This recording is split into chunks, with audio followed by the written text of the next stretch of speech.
ये ऑर्डर जो आया उत्तर प्रदेश का पूरी तरीके से असंवैधानिक है। जिला मजिस्ट्रेट, शिक्षा अधिकारी, ब्लॉक लेवल शिक्षा अधिकारी, बीएसए बिल्कुल कानून को ताक में रख करके बिल्कुल नजरअंदाज करके अब अपनी मनमानी चला रहे हैं। कि सरकार का कोई सर्कुलर आए और टीचरों से कहे, ऐसा हो सकता है टीचर ना करें, और टीचर नहीं करेंगे तो वो और आधार लेकर के उनको सस्पेंड कर देंगे। टीचरों की हिम्मत है कि ना करें? कि क्या शिक्षकों की ये ड्यूटी है कि भूसा इकट्ठा करें? शिक्षक तो ये भी कह रहे हैं, कल आप हमसे ये कहेंगे कि गाय का गोबर और मूत्र इकट्ठा करके लाए। ये तो हमारा अपमानजनक है कि डीएम का ये काम है चारा इकट्ठा करना, चारा इकट्ठा करवाना, ये काम है डीएम का। किन से करवाना? टीचरों से करवाना। लॉ एंड ऑर्डर सुधर नहीं रहा है। तो शिक्षक जो है अब प्राणी का काम नहीं करेंगे, भूसा इकट्ठा करने का काम करेंगे, फॉडर चारा इकट्ठा करने का काम करेंगे गायों के लिए। ये धार्मिक निर्णय है, मैं इसे कम्युनल ऑर्डर मानता हूं।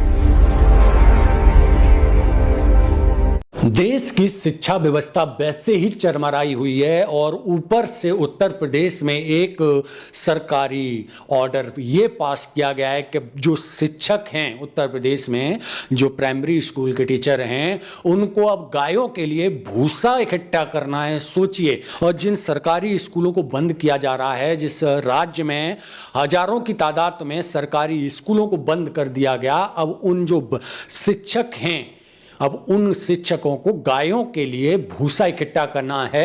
ये नौबत आ गई है उत्तर प्रदेश की शिक्षा व्यवस्था की। जहां स्कूलों को अच्छे से बनाना था, अब उन शिक्षकों को भूसा इकट्ठा करना है। इसी पे बात करने के लिए हमारे साथ हैं पूर्व जज संजीव कुमार जी। सर, कैसे देखते हैं जिस प्रदेश की शिक्षा व्यवस्था जिस तरह से चरमराई हुई है, वहां पर जहां बच्चों को पढ़ाने का काम दिया जाना चाहिए था, अच्छी शिक्षा व्यवस्था करनी चाहिए थी, क्वालिटी एजुकेशन देनी चाहिए थी, वहां पर अब भूसा इकट्ठा करेंगे हमारे देश में? देखिए, ये बड़ी जो है चिंता की बात है पूरे देश के लिए कि उत्तर प्रदेश एक ऐसा मॉडल बनता जा रहा है एजुकेशन के मामले में, जहां पर शिक्षकों को ये कहा जा रहा है कि आप भूसा इकट्ठा करिए, और उनको कंपेल किया जा रहा है, मजबूर किया जा रहा है कि आप इकट्ठा करिए। और हर एक स्कूल्स के टीचर से कहा गया है, एक एक स्कूल से कहा गया है कि आप कम से कम 46 किलोग्राम प्रति विद्यालय भूसा इकट्ठा करना है। तो टीचर वहाँ कर क्या रहे हैं कि अब वो पढ़ाई छोड़ छाड़ करके बच्चों को पढ़ा तो नहीं रहे हैं, वो क्या कर रहे हैं, भूसा इकट्ठा करते हुए घूम रहे हैं। किसके लिए?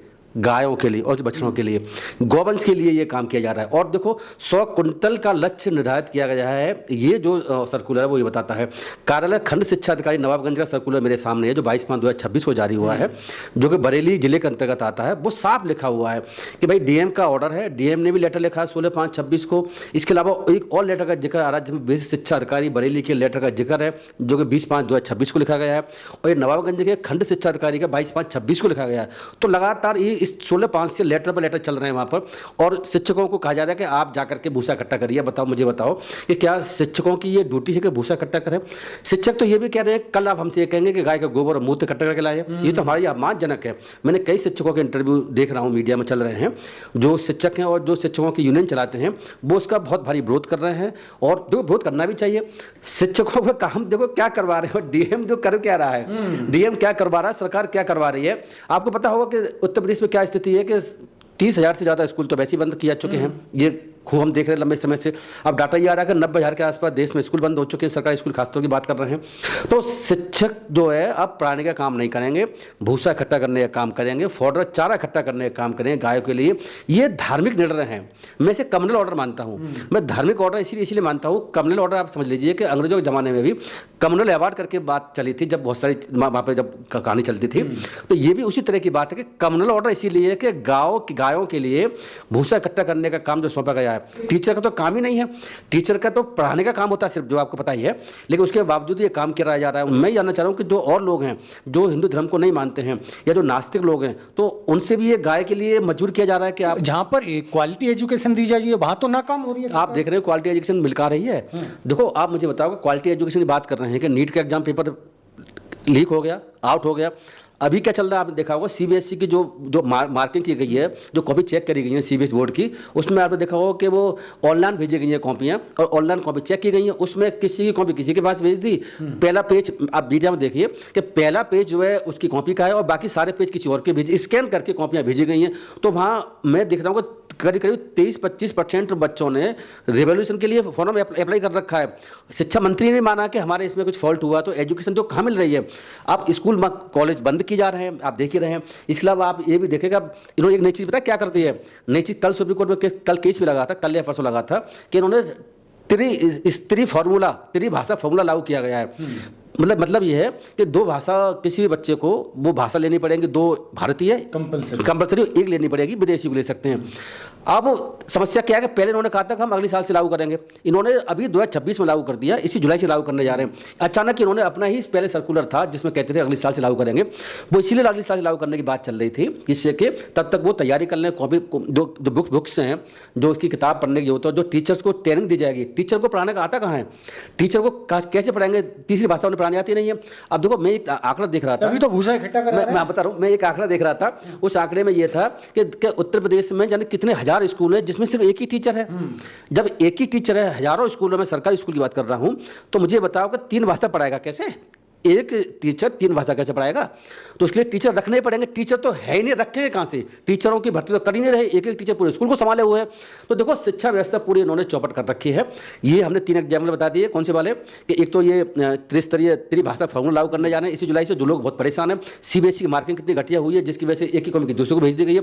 NC जो उसका पेपर अब नीट का पेपर आउट हो चुका है, अब भूसा इकट्ठा करने पर बात आ गई। अब इससे पहले क्या चल रहा था टीचरों के लिए कि वो SIR करवाइए, उत्तर प्रदेश में SIR टीचर ही करवा रहे थे। उसके अलावा पहले क्या था, अब आगे भी क्या चल रहा है कि SIR कराने के अलावा आप वोटिंग का काम भी उनको देते थे, मतलब पढ़ाने के अलावा सब कराना है, सारा काम कराना। मैं एक बात और आपके चैनल के माध्यम से बताना चाहता हूं कि हमारे यहाँ एक कानून है जिसका नाम है शिक्षा का अधिकार अधिनियम, राइट टू एजुकेशन एक्ट। उसकी धारा 27 है। 27 धारा ये कहती है कि टीचर को नॉन टीचिंग काम नहीं सौंपा जा सकता। ये क्यों नहीं सौंपा जा सकता? क्योंकि आपको पता होगा कि आर्टिकल 21 में 21A ऐड किया गया से 20 साल पहले करीब, जिससे कि जो 1 से 14 साल के बच्चे हैं उनको फ्री और कंपलसरी एजुकेशन की बात है, और वो फंडामेंटल राइट डिक्लेयर किया गया है। यानी कि कक्षा 1 से 8 तक के जो 1 से 14 साल तक के बच्चे हैं उनका फंडामेंटल राइट है कि उनको एजुकेशन मिले। और इसलिए सरकार, आपने देखा होगा कि प्राइवेट स्कूलों में भी जो 1/3 33% या 30% के आसपास वो क्या करती है, फ्री में बच्चों को माँ बाप फीस सरकार देती है और प्राइवेट स्कूलों में पढ़ाती है। वो राइट टू एजुकेशन एक्ट के तहत काम होता है। तो जब राइट टू एजुकेशन एक्ट मना करता है कि शिक्षकों को गैर शिक्षक काम नहीं दिया जा सकता, उसके 3 अपवाद हैं। मैं बताऊंगा 3 अपवाद क्या हैं, और वो फंडामेंटल राइट 21A के तहत है। तो मुझे बता दो कि शिक्षकों को ये काम कैसे सौंपा जा सकता है। दो 3 क्या बात क्या है, 3 अपवाद हैं, एक्सेप्शन है कि शिक्षकों को गैर शिक्षक काम दिया सकते हैं। कौन से? जनगणना काम दिया जा सकता है, वो उसमें अलाउ है। दूसरा काम क्या है, इलेक्शन के संबंध में ड्यूटी लगाई सकती है, जैसे वोटर लिस्ट बनाना, SIR कराना, वो भी इलेक्शन में ड्यूटी लगाना। मैं एक और बता दूं, तीसरा बात एक और भी है। तीसरा बात क्या है? तीसरा बात है कि जहां नेचुरल कैलेमिटी है, डिजास्टर हो जाता है, मतलब जैसे भूकंप आ गया, बाढ़ आ गई, तो वहां पर शिक्षकों को ड्यूटी लगाई सकती। इन 3 के अलावा, 3 एक्सेप्शन के अलावा चौथा काम शिक्षकों के लिए नहीं सौंपा जा सकता। जहां जहां जिस राज्य में 2009 के बाद में, जब से राइट टू एजुकेशन लागू हुआ है, जहां जहां भी इस तरह काम सौंपे गए, वहां के हाई कोर्ट ने उसको असंवैधानिक डिक्लेयर कर दिया और रद्द कर दिया है। ये ऑर्डर जो आया उत्तर प्रदेश का पूरी तरीके से असंवैधानिक है, राइट टू एजुकेशन एक्ट के धारा 27 के खिलाफ है, संविधान के आर्टिकल 21A के अगेंस्ट है, बच्चों के शिक्षा के अधिकार से वंचित करने के लिए है ये ऑर्डर। और देखो, जिला मजिस्ट्रेट, शिक्षा अधिकारी, ब्लॉक लेवल शिक्षा अधिकारी, BSA बिल्कुल कानून को ताक पर रख करके, बिल्कुल नजरअंदाज करके आप अपनी मनमानी चला रहे हैं। तो ये ऑर्डर ऊपर से मुख्यमंत्री कार्यालय से योगी आदित्यनाथ ने दिया हुआ कि? देखिए, ऐसा है, मुझे लगता है कि ऊपर से कोई आदेश इनडायरेक्ट रूप से आया हुआ, राइटिंग में शायद नहीं लगता मुझे। लेकिन ये क्या करते हैं भारतीय जनता पार्टी की सरकार, कि पहले एक शहर में, एक जिले में उसको टेस्ट करते हैं, मॉडल बनाते हैं, लोगों का विरोध नहीं होगा, टीचरों को विरोध नहीं होगा, तो वो आगे उसको बढ़ा देंगे। अब ये चेक किया गया है, जब चेक किया गया, जब विरोध हुआ, शिक्षकों ने बहुत भारी विरोध किया, और करना भी चाहिए, 100% करना चाहिए। तो संवैधानिक कानूनी अधिकार की भी अगेंस्ट है भाई, सिंपल सी मतलब है। तो उस स्थिति में क्या किया है कि 25/5 को फिर इसमें थोड़ा संशोधन किया गया है। जब हंगामा मचा और शिक्षकों ने मना कर दिया, हम नहीं करेंगे, तो उस स्थिति में उन्होंने क्या संशोधन किया है कि भाई ये आवश्यक नहीं है, मैंडेटरी कंपल्सरी नहीं है, ये स्वैच्छिक है, आप स्वैच्छिक करिए इसको, आप करना चाहते हो करें, ना करना चाहते हो ना करें। मुझे आप एक बात बता दें कि सरकार का कोई सर्कुलर आए और टीचरों से कहे, ऐसा हो सकता है टीचर ना करें, और टीचर नहीं करेंगे तो वो और आधार लेकर के उनको सस्पेंड कर देंगे। टीचरों की हिम्मत है कि ना करें। तो गाय के लिए आपको पता ही है कि ये भारतीय जनता पार्टी सरकार गाय को जो है क्या मानती है, गाय को एक तरीके से भगवान का दर्जा देती है। गाय के आधार पर लिंचिंग हो रही है तो लिंचिंग होने के बावजूद भी ये सरकार कुछ नहीं करती, और मजबूरी में अगर लिंचिंग करने वालों को पकड़ लेती है और जब वो बेल से तो उनकी हेल्प करती है, और जो छूट के आते हैं तो क्या करते हैं कि भारत सरकार का केंद्रीय मंत्री जो कि विदेश में पढ़ के आया था, यशवंत सिन्हा का बेटा, नाम क्या था उसका भूल रहा हूँ, वो जाकर माला बनाकर स्वागत करता लिंचिंग करने वालों। तो ये सरकार इस तरीके की सरकार है। इसी सरकार में आरोप भी लगे ना कि जो इलेक्ट्रॉनिक बॉन्ड लिए गए थे बीफ कंपनियों से लिए गए। देखो ये काम खूब कर रहे हैं, बीफ कंपनियों से खूब हेल्प ले रहे हैं। आपको पता होगा कि ये नॉर्थ ईस्ट में काम करके दिखाते हैं, बैन करके दिखाते हैं बीफ को, गाय के मांस को बैन करके दिखाते हैं। ये गोवा में बैन करके दिखाते हैं। बंगाल में अभी हंगामा चल रहा है, बंगाल में हंगामा चल रहा है, लेकिन गोवा में बंद करके दिखाते हैं, ये नॉर्थ ईस्ट से बंद करके दिखाते हैं। मैं आप एक बार बता दूं कि ये अपनी सुविधा के हिसाब से, जहाँ लगता है कि वहाँ पर इनकी सरकार की दाल गलेगी नहीं, बाकी सारे के सारे लोग बीफ खाते हैं तो वहाँ चुप रहते हैं, और जहाँ पर ऐसा नहीं है, मुसलमान खाली करते हैं तो उनको तंग करने के लिए तंग किया जा रहा है। तो देखिए ये सरकार जो है ना, ये जो ऑर्डर आया हुआ है, अब आप सोच लीजिए कि सरकार की नज़र में शिक्षा की क्या वैल्यू है। लेकिन जब हम लोग पढ़ते थे, हमारे स्कूलों में जब टीचर होते थे, हम स्कूल नहीं जाते थे, तो टीचर बच्चों को घर से लेने आते थे, पकड़ पकड़ के ले जाते थे। अब वो काम छोड़ के भूसा इकट्ठा कराएंगे, और क्या करेंगे? अब तो जहां पर बच्चों को इकट्ठा कराया जाता था पढ़ाने के लिए, अब गायों को भूसा खिलाने के लिए करेंगे। पूछो क्यों करेंगे? इसी सर्कुलर में पहले क्या लिखा था जो अब कह रहे हैं कि हमने मॉडिफाई कर दिया है, वो कुछ मॉडिफाई नहीं किया है, करने के बावजूद भी उसी तरीके से अधिकारी इसका पालन करवाएंगे। क्या लिखा हुआ है कि शिथिलता बरतने वालों के विरुद्ध विभागीय कार्रवाई की संस्तुति की जाएगी। जो भूसा इकट्ठा नहीं करेंगे, एक स्कूल में अगर 46 किलोग्राम भूसा इकट्ठा नहीं होगा, उस स्थिति में कार्रवाई करने की सर्कुलर बात करता है। 100 कुंटल भूसे का लक्ष्य रखा गया है एक ही शिक्षा अधिकारी के खंड में, विकास खंड में।